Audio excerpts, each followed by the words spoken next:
अलिकति नीति निर्माण बनाउँछु तल बसेका साथीहरूले गर्नुहुन्छ र व्यक्तिगत डाँडामा बसेर मान्छेले 2 लाख 3 लाख कमाउने बनाउनु पर्छ भनेर भनेको सपना देख्छस् 2 लाख कमाउने भन्ने समाज कहाँ पुगिसकेको भन्दाखेरि चाहिँ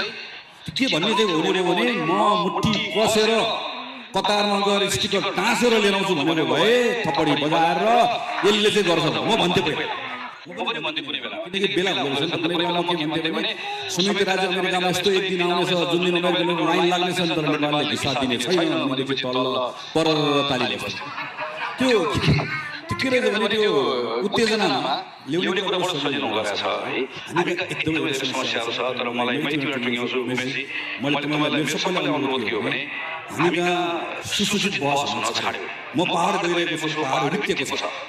तर पहाड किन रित्तेको छ भने तपाईँ पहाडबाट आएको तपाईँहरू म पहाडबाट तपाईँ काठमाडौँ आउने म सोलबाट काठमाडौँ आउने अनि तपाईँहरू म दुईजना बसेर पहाड रित्यो पहाड रित्ताउन पाइँदैन भनेर पहिला आफू आउने अनि त्यसले हामी किन आएको छ हामी अवसर खोज्न लागेको नि त मान्छे अवसरको खोज्न हिँड्छ होइन भनेपछि हाम्रो पहाड एक फेनोमेनन हो हाम्रो ठुलो सिटी बन्छ ग्रेटर पोखरा बन्छ ग्रेटर काठमाडौँ बन्छ मान्छेहरू आउँछन् मान्छे विदेश पनि जान्छ त्यहाँ अवसर त्यहाँ जान्छ यो सबैको बिचमा अघि एकदम ठिक भन्नुभयो बुढो छोइसकेको 25-26 वर्षमा समय बाँकी अगाडि डेभलपमेन्ट पनि आयो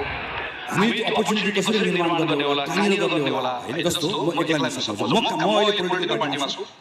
मैले आजको दिनमा नेपाली कांग्रेसको आजको दिनमा मैले नेपालको राजनीति नेपालको समाजलाई मैले गर्न सक्ने योगदान भनेको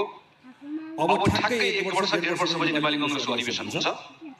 नेपाली कांग्रेसको अधिवेशनबाट वर्षौंदेखि प्रधानमन्त्री खेलिरहेको नेतालाई अब विदा गर्ने हो त्यसपछि मैले त्यति गर्न सक्छु मैले जाजे गर्न सक्छु मैले गर्न पर्यो अर्कोले गर्न सक्छ अर्कोले गर्न पर्यो त्यसपछि त एउटा वातावरण बन्दै जाला हैन यो